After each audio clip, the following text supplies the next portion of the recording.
All right. Right. How's it going? Good.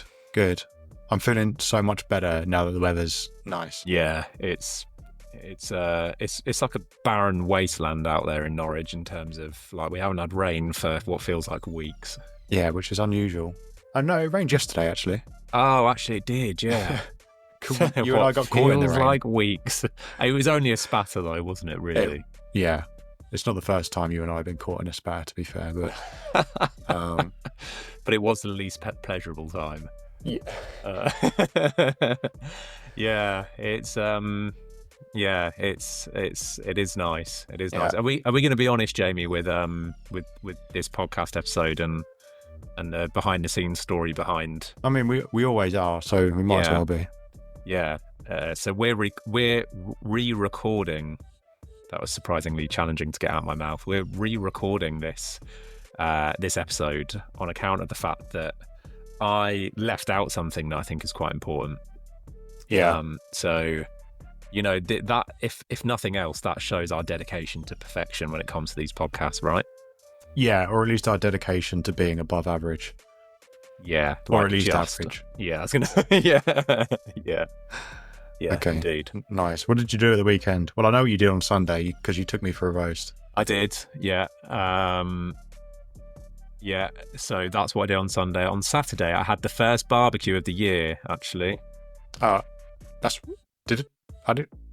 invited me to the roast, but the barbecue. It wasn't my barbecue to invite you to. Okay. It was mum and dad's. So well, that's even worse. Yeah, I'm Why didn't I surprised get that you an didn't invite get a from nod. Susan? Actually. Yeah. But my nephews were there, so it was carnage. Okay. My mum and dad have a very small back garden, and so if you're barbecuing in it, whatever else is in the back garden at the time is in quite close proximity to the barbecue, just because it's that small. And my nephews wanted to play football, so there were a lot of moments where the ball would fly off at an angle and like nearly collide with a pork chop or the barbecue itself. Yeah, and pork chop is just a nickname that you have for your dad. Yeah. Okay, Good job he doesn't listen to this podcast. No. Yeah, maybe we should do a barbecue soon, you and I. Yeah, that would be nice. Yeah, in my garden or yours. Yeah. We can have a kickabout as well. Yeah, probably yours actually. You've got the turf, you've got the space. Yeah, I have a really what's the word? Treacherous? No, not treacherous. My decking is pretty dangerous at the moment. It's very easy to put foot through it. Oh, really? Yeah, it's old basically. Okay. Well, that's good to know. Maybe my garden then. Yeah. We I had some people round a couple of weeks ago, and someone sat down on a chair, and the chair just went through the decking. Oh no! Really? So, yeah, there's like an area of the decking which is, and like it's not just like 6 to 12 inches full, because I've got this decking that's quite high up, right, from ground level. Yeah. I think it might be like 4.5 foot or something drop, and who knows what's under there. Oh, you're going to get yourself sued if you're not careful. Yeah, except for that I'm renting the place, so it's not me that's liable for it. So true. But anyway, let's stop talking about decking and barbecuing.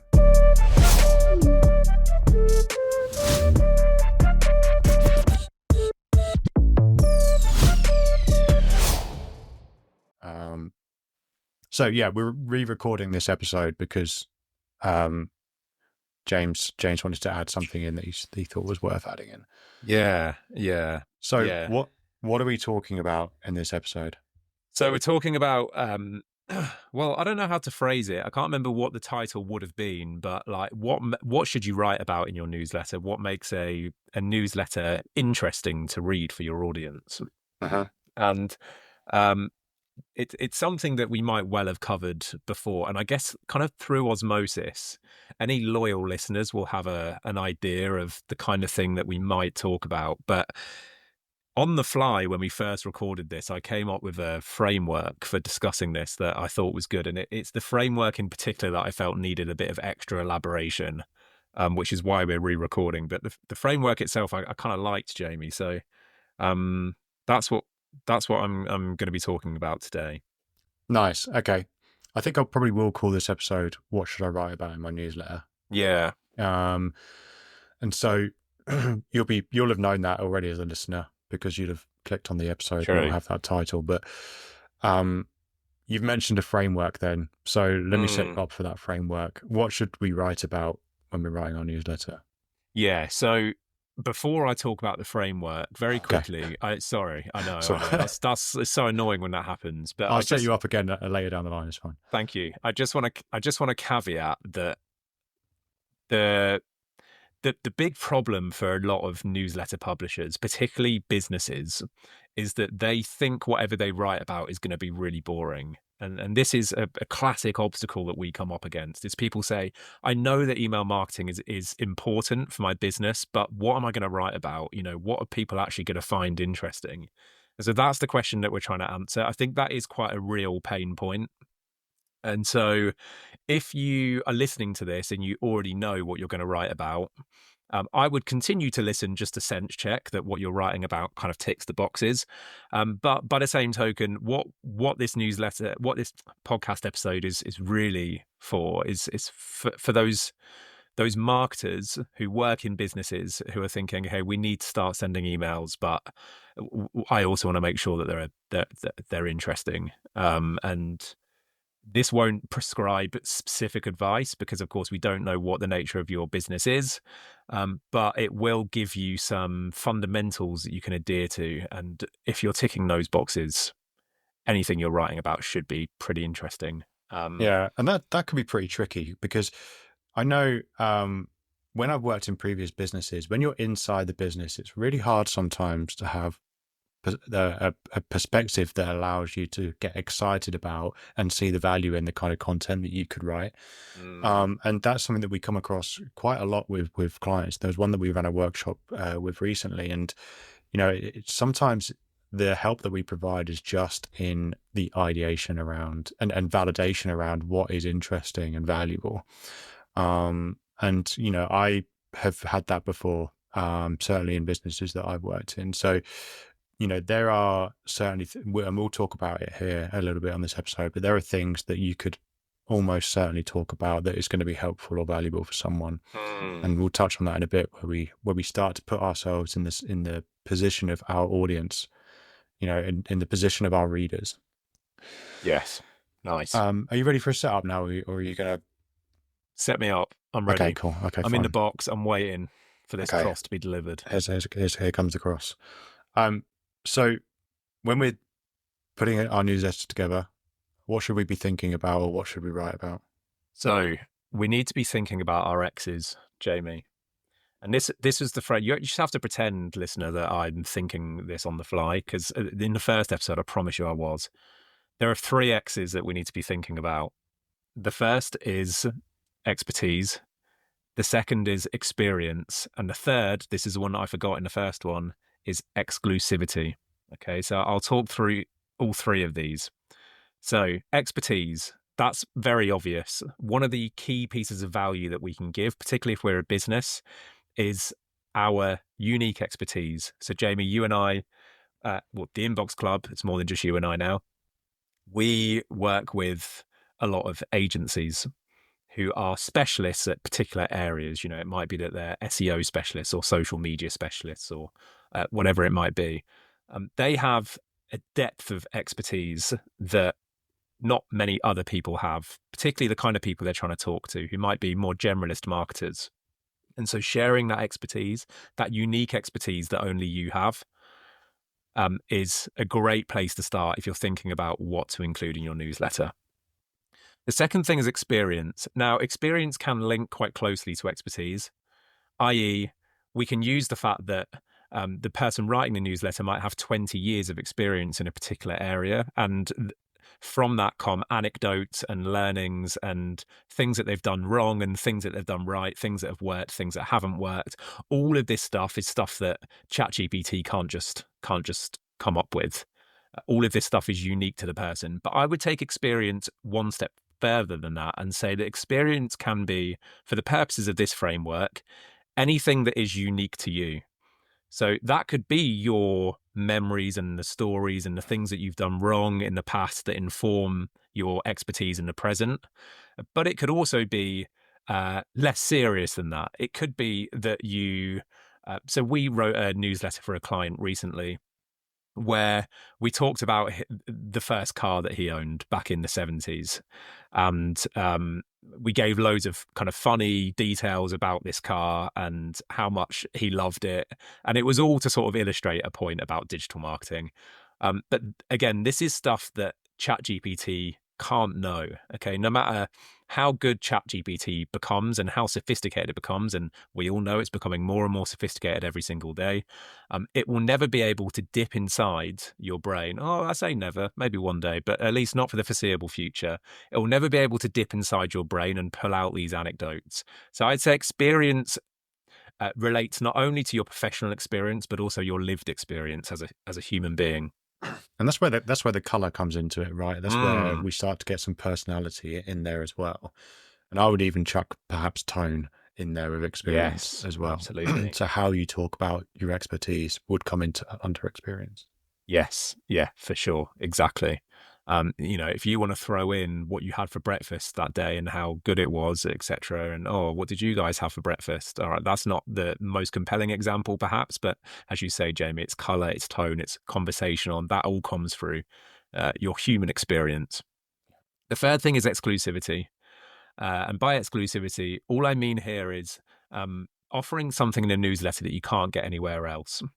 So all too often we see newsletters are sort of just the sum of content that's been produced elsewhere by a business or an individual, right? So it could be a compilation of blog posts that have gone on to the website. It could be LinkedIn posts from your staff members. These things are combined and curated in such a way that they make a newsletter, which is how I would say the majority of businesses approach their newsletters. What we try to encourage at the Inbox Club is creating exclusive content for the newsletter, content that you can't find if you're following the business on LinkedIn or you're, for some inexplicable reason, a regular visitor of that business's blog. This is something that you can't get anywhere else, a piece of expertise, a fun anecdote, whatever it might be, that is exclusive for the newsletter. And by including that exclusivity, by giving your readers something that they can't get anywhere else, you give them a real tangible reason to keep coming back to your newsletters again and again. If people figure out that all your newsletter is a curation, a repository of blog posts and LinkedIn posts, the likelihood is that they're not going to open your newsletters the next time they receive one. They're just going to think, well, I've seen their LinkedIn posts, I've seen their updates on the blog. I don't need to open this newsletter. So give them something they can't get anywhere else. Give them exclusivity. Nice. And if you were going to truly write about your ex in the newsletter, James, which one would you choose? Which ex? Yeah, of the hundreds. Oh, well, yeah, there's been so many. Yeah, I'd probably have to choose you, I think. Oh, yeah. Just for audience relevance. That short fling that we had. Yeah, exactly. That spatter we got caught in. That's a nice callback. I might choose your dad, aka Pork Chop. Yeah, Pork Chop. Hey, he's got that name for a reason. Okay, seriously for a moment then. So if we sum up those three that you just went through. So write about your ex. No, not about your ex. Think about your ex. Or I can't remember what you said now. Anyway, it had to do with ex. All I can think about is Pork Chop now. Yeah. So we had expertise. So that is the knowledge that you're imparting as part of what you know and value that you can offer. We have experience, which is where we add the flavor and the color into that via your lived experience, your memories, anecdotes, the brand of expertise that you offer in your experience. And that is the part that is, yes, you could ask ChatGPT to come up with fake ones, but that is the part that also is layered with authenticity that delivers something really impactful. And then the third one is exclusivity. So offering your subscribers something that they can't get from you, at least, elsewhere, through blog posts, through your LinkedIn content, etc. And the reason we want to do that is because if someone subscribes and opts in, there's a value exchange that needs to happen. They're giving you their data and permission to email them, and you're giving them something exclusive in return. Yes, very nicely summed up. Perfect. But oh, go on. No, please. I was going to say one thing that I haven't mentioned yet, which is a bit of a cardinal sin in email marketing, is the audience. Yeah. Jamie, I want you to riff on this, if you don't mind. Okay, cool. And talk about what we ought to think about when we think about, because there's this whole extra dimension, right, of what do our audience actually want to read? How do we go about establishing that? Mm-hmm. So again, this is something that we are helping clients with all the time. And when we think about the X's that you came up with there, so we talked about expertise, we talked about experience and exclusivity. For every single one of those, we did link it back to the reader. You know, in expertise, we were imparting something onto the reader. In experience, we were using our experience to make the message more authentic, enjoyable, and relevant for the reader. And for exclusivity, we were giving them something that they can't get elsewhere. And so if we think about that, we're thinking about the reader. And when we look at this blank page and we start to write our newsletter, we do have to put ourselves in the seat of the reader, of our audience. And if you've gathered your newsletter list in a correct and organic way, then you'll know that the kind of people that should be on that list. You know that they'll either be clients, there'll be people that are like your clients, there'll be partners perhaps. And so you understand, hopefully by now, in running your business, who those people are, what they look like, what kind of job titles they have, what kind of problems and challenges that they have, what kind of opportunities they have. And probably most importantly, summing all of those up and then thinking, okay, well, what position do I hold in their life where I can offer to help them through the newsletter content? You know, if I consider all of their challenges, you won't be able to help them with every single challenge.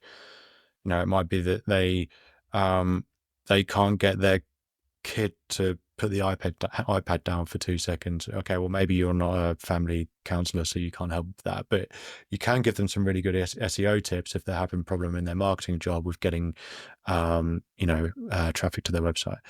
So thinking about the problems that they have that you can solve, then it becomes really obvious what we should talk about in our newsletter.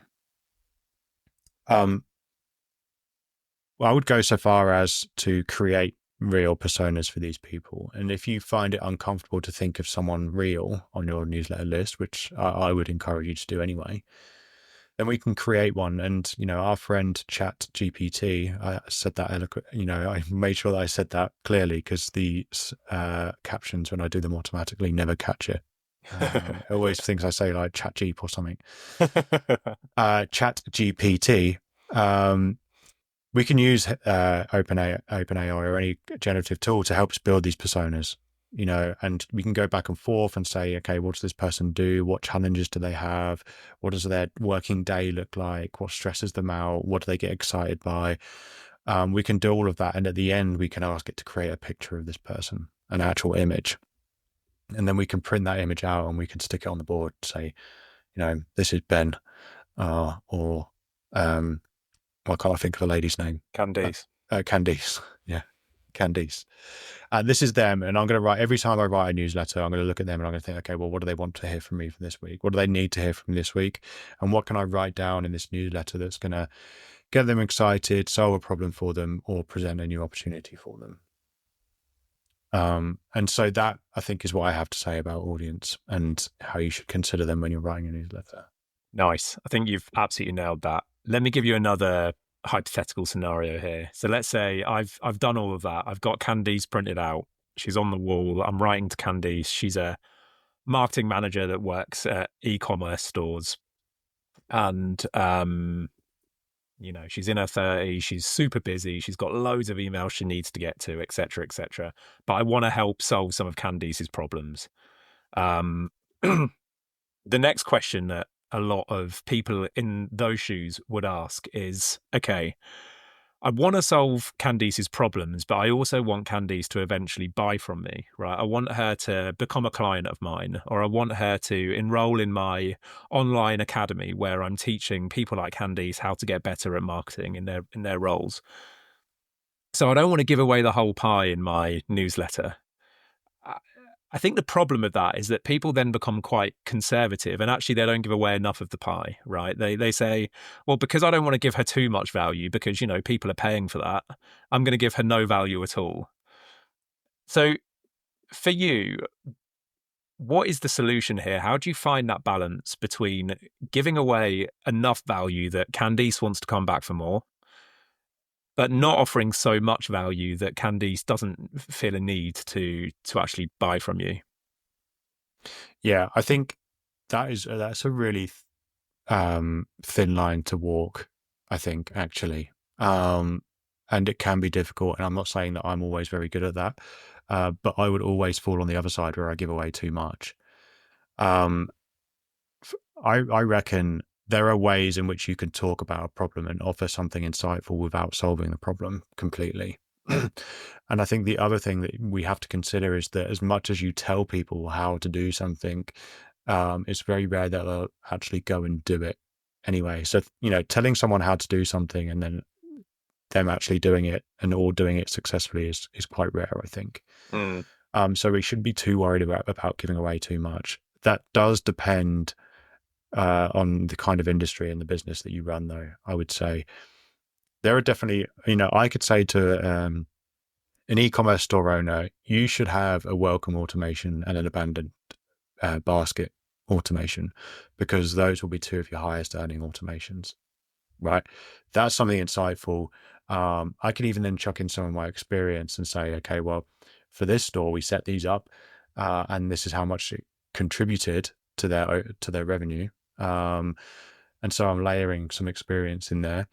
They might have seen a LinkedIn post where I said exactly the same thing. So I might want to put some exclusivity in there where I say, okay, and here are a couple of tips that I don't give out anywhere else that are that will make it, you know, welcome automation like really good. Mm. They've still got to go away and know how to use the email platform, whether it's Klaviyo, Omnisend, MailChimp, whatever it is. They've got to be able to craft really good copy. They've got to be able to design these emails, build the workflow. They've got to integrate it with their store.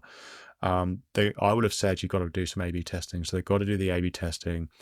They've got to do all of those things. Not only that, but they've got to do it well. And the chances are they won't do it as well as I could if they paid me to do it. So if we consider all of that, then all of a sudden, you know, I'm not giving it'd be different if I said attached to this email is a 30-page document that runs step by step how to do these things. You know, that's very different. But, you know, I wouldn't worry about giving away too much, because generally you won't be, because they still need to rely on someone with expertise to do it for them. Yeah, I think you're exactly right. I think if there is a problem that you can genuinely solve in the space of a 3-minute email, it's probably not a service that you ought to be charging much for anyway. You know, if you can really get someone to the point where they don't need you for a 3-minute email, then that says more about your service offering than it does the content of your emails and how much value you ought to be giving away. I think generally speaking, the best newsletters help people with the low-hanging fruit, the stuff that can be solved very, very quickly and can be done by anyone. But they dangle enough of a carrot that they hint towards this much larger iceberg sat beneath the surface of stuff that you can't solve over email and that you do need an expert for. And generally speaking, there is a direct correlation between the amount that you're willing to give away in value through your newsletters and the amount that people crave your expertise for more problems that they're facing. Yeah, and if we were honest with ourselves as well, you know, we think about the stat where X percent of people are in the market to buy at any one point when it comes to B2B.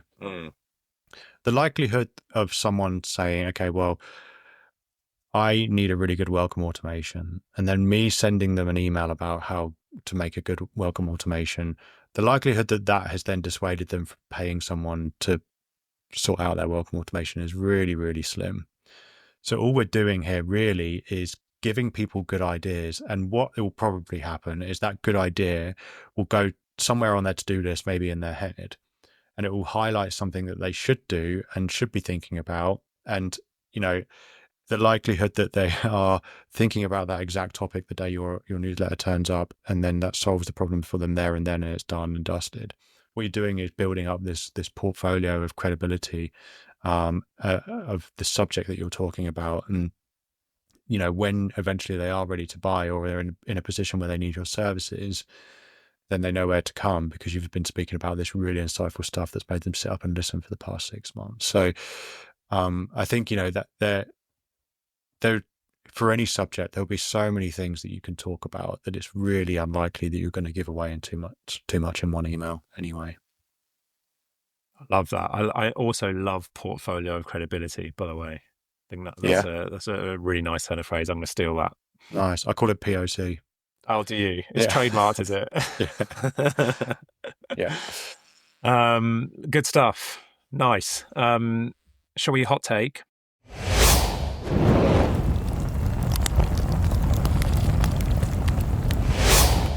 Yeah, that's hot take. Have you got one in the barrel? Yeah, I mean, I can cobble something together. Okay. After you then. First? Yeah. Okay. All right, fine. It's always you first. Yeah. Okay. My hot take is I'm going to go for the persona thing. Yeah. Think of your audience first. People have said that in marketing for a very, very long time, so it's not that hot a take. But I would use ChatGPT to put together your persona. Have a conversation with it. Talk about these people. And I think for me, something that people don't use ChatGPT for a lot is asking it to challenge you on things and ask questions of you. And so that you really have a conversation. So yeah, build this persona up and print out a picture of Ben or Candice. Yeah, and write to them and watch what happens. We've probably talked about this already, but watch what happens to your tone when you're writing an email to one person, Candice or Ben or whoever it might be on your wall, rather than the group, rather than the 1,000 people on your email list. Suddenly your tone changes. You become more familiar. You become more entertaining to read, just by virtue of writing to an audience of one rather than however many subscribers you've got. So yeah, I like that. I'm pretty sure the first time we recorded this, that was my hot take. So, just saying, all right. You've really thrown me in hot water here. Yeah, that you kind of appended my hot take there. Was that your own hot take, or was it just an extension? No. That was me just making yours even higher. Even higher. So it's like a growth on the edge of my some benign growth on the edge of my hot take. Look, one man's benign growth is another man's I came in and rescued you. So okay, fine. No, my hot take is going to be resist the temptation to see your newsletter purely as a signpost for other stuff you've done on the internet. I think this is a problem that's actually becoming more prevalent rather than less prevalent, is businesses using the newsletter first and foremost because they want to drive traffic to their blog posts, for example. It's something that Jamie often talks about, which I really enjoy, is, and this is me kind of highlighting that you're now helping my hot take, Jamie.